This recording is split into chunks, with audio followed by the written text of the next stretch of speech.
আমাদের জীবন বিধান, জীবন বিধান অর্থাৎ সংবিধান।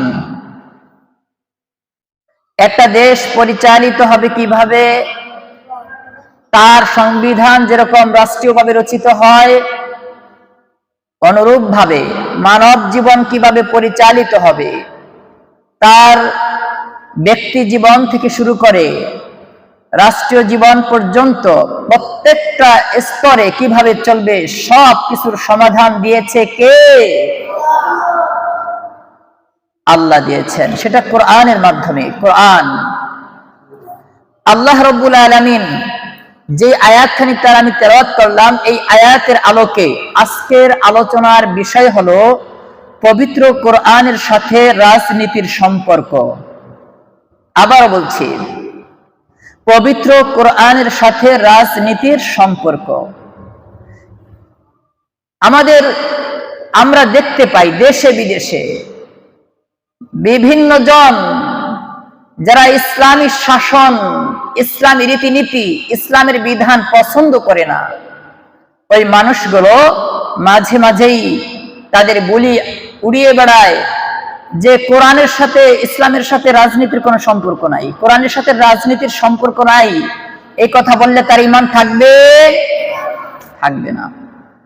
কিন্তু দেখা যায়, আমরা দেখি আমাদের দেশে বা বিদেশে বিভিন্ন সময় বিভিন্ন জায়গা থেকে ইসলামকে দমিয়ে রাখার জন্য, যাতে ইসলাম রাষ্ট্রীয়ভাবে প্রতিষ্ঠিত হতে না পারে, এই অপচেষ্টা চালানোর জন্য এই কথাগুলো তারা বলে বেড়ায় যে কোরআনের সাথে রাজনীতির সম্পর্ক নাই বা রাজনীতির সাথে কোরআনের সম্পর্ক নাই। সকল বলেন নাউজুবিল্লাহ। এই জন্য এই আলোচনার বিষয়টা গুরুত্বপূর্ণ একটা বিষয়। ইতিমধ্যেও গত এক সপ্তাহেও আমাদের খুব নিকটবর্তী সময় এটা নিয়ে ব্যাপক আলোচনা হয়েছে এই দেশের মধ্যে। এই জন্য আজকে আমরা দেখব পবিত্র কোরআনের আলোকে, কোরআনের আয়াত পড়ে পড়ে তর্জমা করব, যে দেখি কোরআনের সাথে রাজনীতির সম্পর্ক আছে কি না। পবিত্র কোরআন সূরা নিসা 105 নম্বর আয়াত, আল্লাহ রাব্বুল আলামিন বলছেন, ইন্না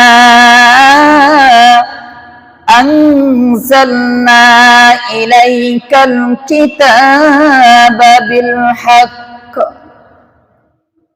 আল্লাহ রাব্বুল আলামিন তার রাসূলকে উদ্দেশ্য করে বললেন, ও নবী, নিশ্চয় আমি আপনার প্রতি কিতাব কোরআন নাযিল করেছি ন্যায়সঙ্গতভাবে, আইনতভাবে, যথাযথভাবে, সত্যরূপে আমি আপনার প্রতি কোরআন নাযিল করেছি। কে বলেছেন? সবাই বলে। কেন নাযিল করেছেন সেই কথাটা পরে উল্লেখ করেছেন। আমি কোরআনকে নাযিল করেছি যথাযথভাবে, সত্যরূপে। কেননা লিতাহকুমা বাইনান নাসি বিমা আরাকাল্লাহ। আমি কোরআন নাযিল করেছি যাতে আপনি মানুষের মাঝে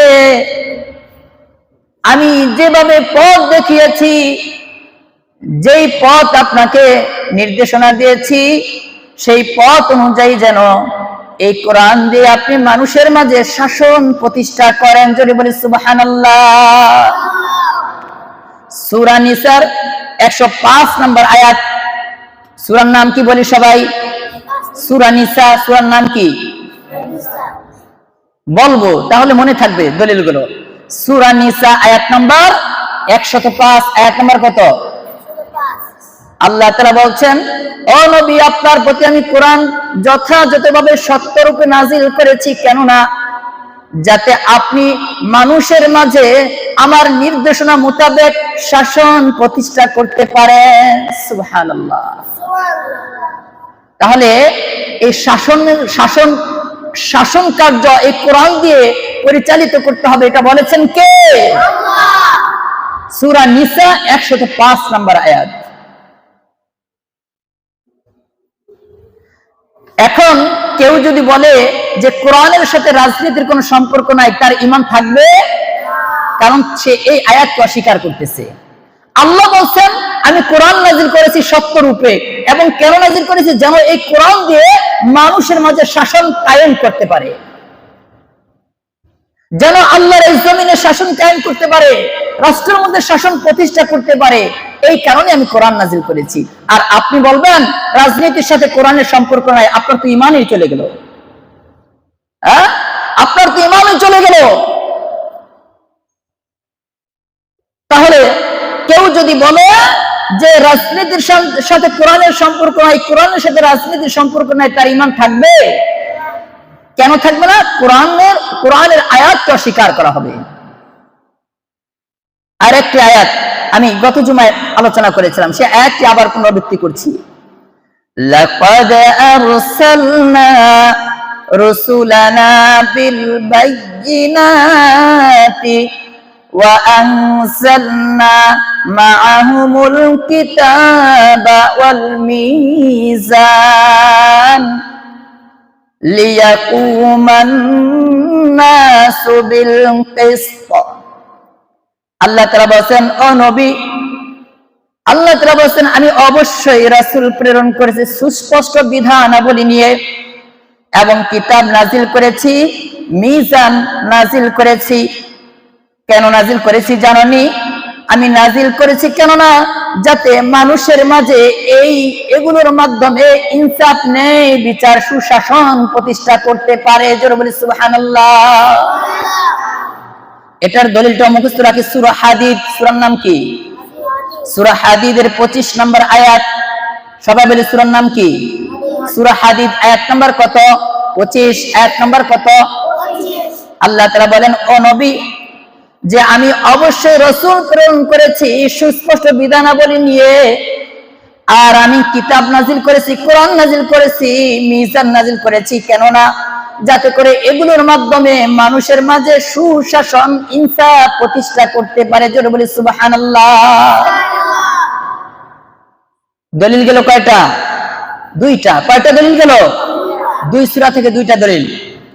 এরপরে আমরা আরেকটি আয়াত, অসংখ্য দলিল আছে, আমরা মাত্র কয়েকটা নিয়ে আলোচনা করব। আল্লাহ তাআলা বলেন, ইনিল হুকমু ইল্লা লিল্লাহ, যে বিধান, শাসন চলবে কেবলমাত্র আল্লাহ।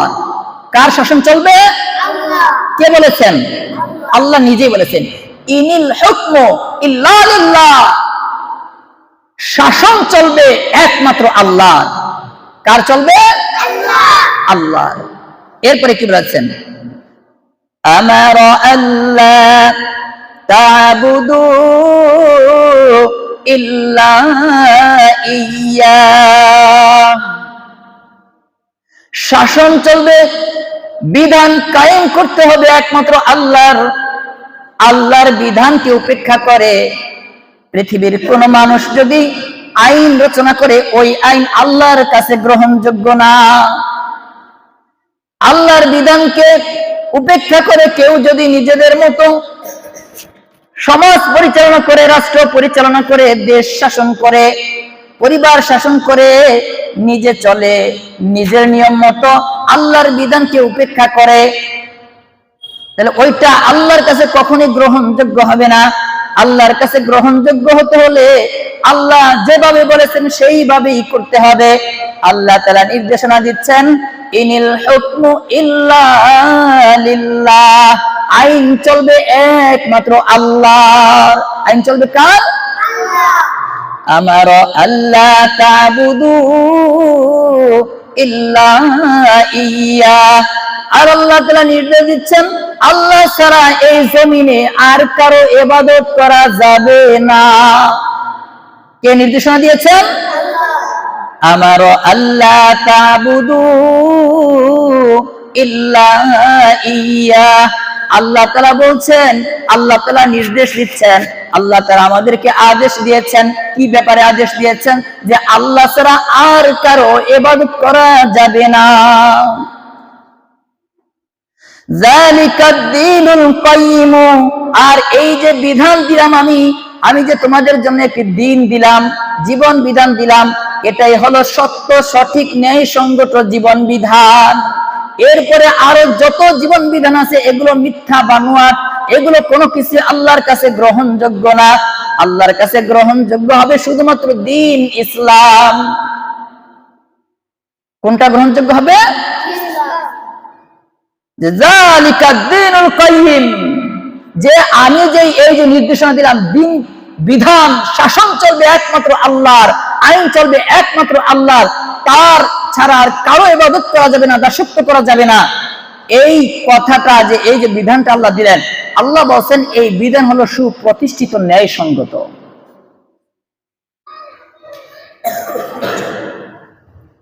এরপরে আল্লাহ তাআলা বলেন ওয়ালাকিন্না আকসারান নাসি লা ইয়ালামুন, আইন চলবে কেবল আল্লাহর ইবাদত ছাড়া পৃথিবীর জমিনে কারো ইবাদত হতে পারবে না। আর সঙ্গত কারণে অধিকাংশ মানুষ এইগুলো বুঝেও বুঝে না, দেখে না, জানে না, ঠিক কিনা? জানে যে আল্লাহর ইবাদত করতে হবে, তারপরেও সে আল্লাহর ইবাদত করে না। জানে আল্লাহ ছাড়া আর কারো সিজদা করা যায় না, তারপরেও গিয়ে মাজারে সিজদা করে, বাবাকে সিজদা করে। জানে আল্লাহ ছাড়া আর কারো দাসত্ব করা যাবে না, তারপরেও আমরা নেতাদের দাসত্ব করে বেড়াই। আল্লাহ তাআলা বলেন ওয়ালাকিন্না আকসারান নাসি লা ইয়ালামুন, অধিকাংশ মানুষ এই বিধানগুলো জানে না, জানতেও চায় না, বোঝে না, অনুধাবন করে না। যার ফলশ্রুতিতে আমরা দেখতে পাই তারা ইসলাম বিদ্বেষীদের একটা গ্রুপ, যারা ইসলাম সম্পর্কে জানে না, ইসলামের বিধান নিয়ে আলোচনা করলেই তাদের মনের মধ্যে ঘূর্ণিঝড়, ভূমিকম্প শুরু হয়ে যায়। এরা বলে যে রাজনীতির সাথে কোরআনের সম্পর্ক নাই। এই কথা বিশ্বাস করা যাবে না। বরং রাজনীতি মানে কি? রাষ্ট্রনীতি মানে কি? একটা রাষ্ট্র কিভাবে চলবে, এই রাষ্ট্র কিভাবে চলবে? আল্লাহর রাসূল সাল্লাল্লাহু আলাইহি ওয়াসাল্লাম, আমাদের প্রিয় নবী সাল্লাল্লাহু আলাইহি ওয়াসাল্লাম মদিনা রাষ্ট্রের রাষ্ট্রপতি ছিলেন না? যদি ইসলামের সাথে, কোরআনের সাথে রাজনীতির সম্পর্ক না থাকতো, তাহলে আমাদের নবী কিভাবে, কোন আইন দিয়ে রাষ্ট্র পরিচালনা করেছেন? আল্লাহ রাব্বুল আলামিন আরেকটি আয়াতের মধ্যে বলছেন আল্লাযীনা ইম্মাক্কান্নাহুম ফিল আরদি আকামুস সালাতা ওয়া আতাউস যাকাহ।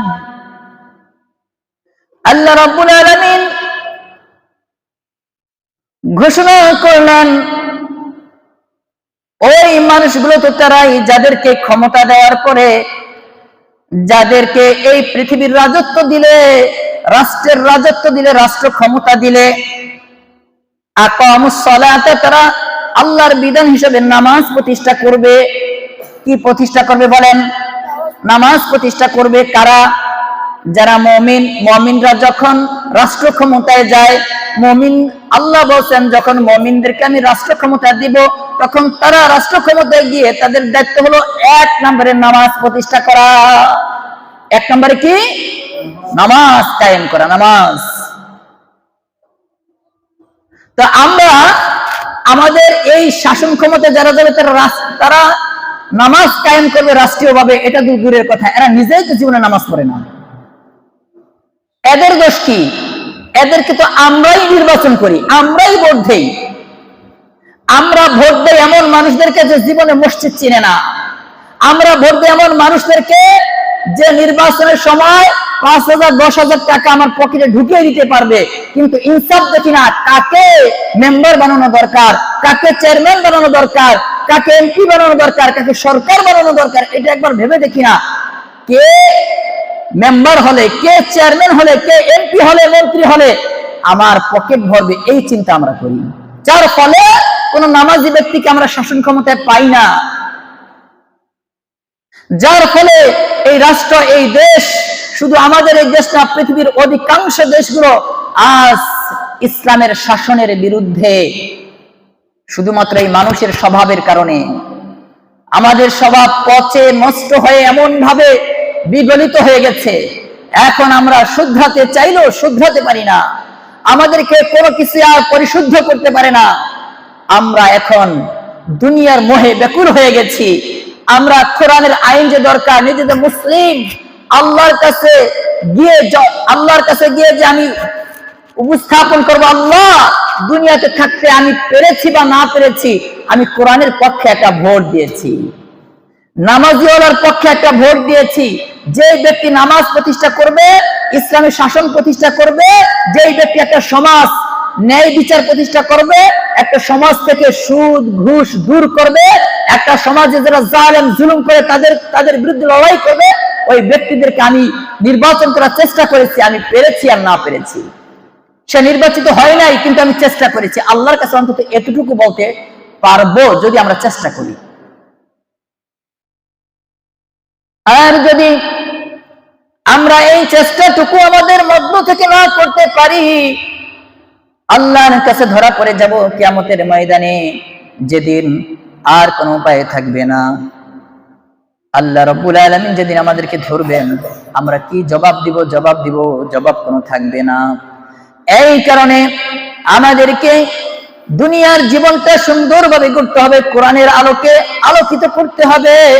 আমাদের জানতে হবে পরিবার কিভাবে গঠন করা দরকার ইসলামের নীতি অনুসারে। আমার নবী, আমার আল্লাহ কি নির্দেশনা দিয়েছেন পরিবার গঠনের ক্ষেত্রে, আমার আল্লাহ সমাজ পরিচালনার ক্ষেত্রে কি নির্দেশনা দিয়েছেন, আমার আল্লাহ রাষ্ট্র পরিচালনার জন্য কি নির্দেশনা দিয়েছেন, কোরআনের ব্যাপারে কি আছে খুঁজে দেখি।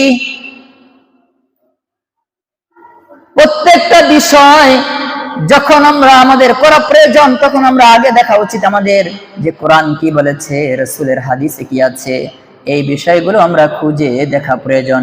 কিন্তু আমরা খুঁজে দেখি না অধিকাংশই, ওয়ালাকিন্না আকসারুন নাস লা ইয়ালামুন, অধিকাংশ মানুষ এগুলো জানে না, বোঝে না, অনুধাবন করে না, জানার চেষ্টাও করে না।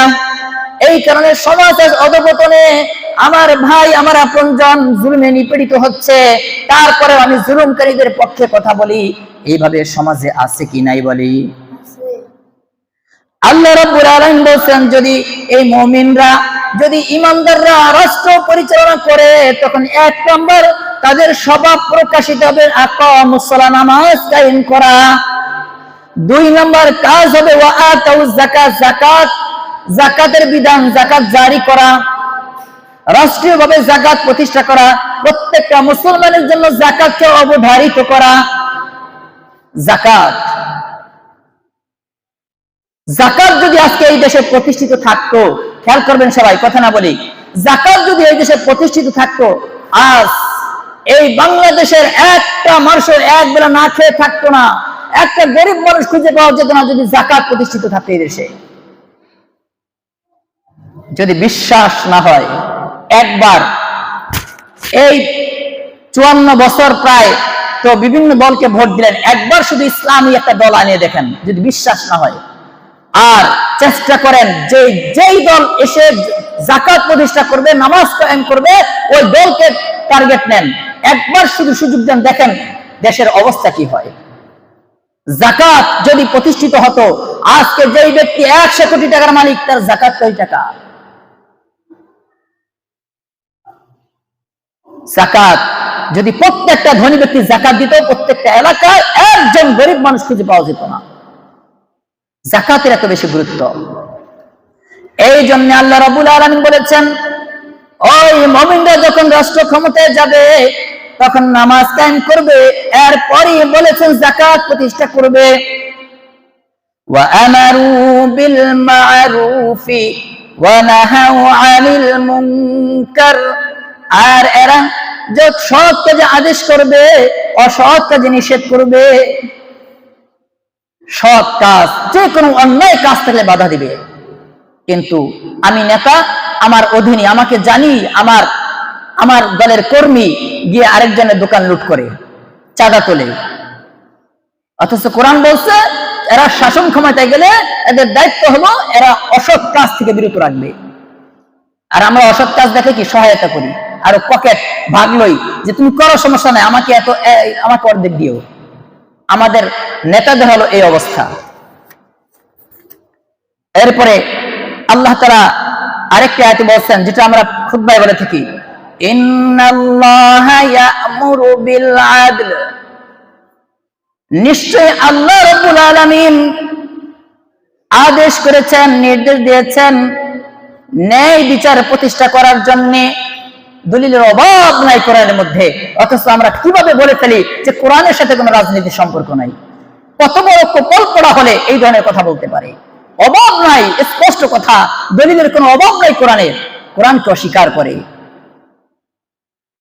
ইন্নাল্লাহা ইয়া'মুরু বিল আদলি, নিশ্চয় আল্লাহ তাআলা নির্দেশ দিয়েছেন যেন তারা সুশাসন প্রতিষ্ঠা করে, ইনসাফ প্রতিষ্ঠা করে, ন্যায় বিচার প্রতিষ্ঠা করে। ন্যায় বিচার কি রাষ্ট্র ক্ষমতা ছাড়া সম্ভব? এগুলো আকলের বিষয়, বুঝতে হবে আমাদের।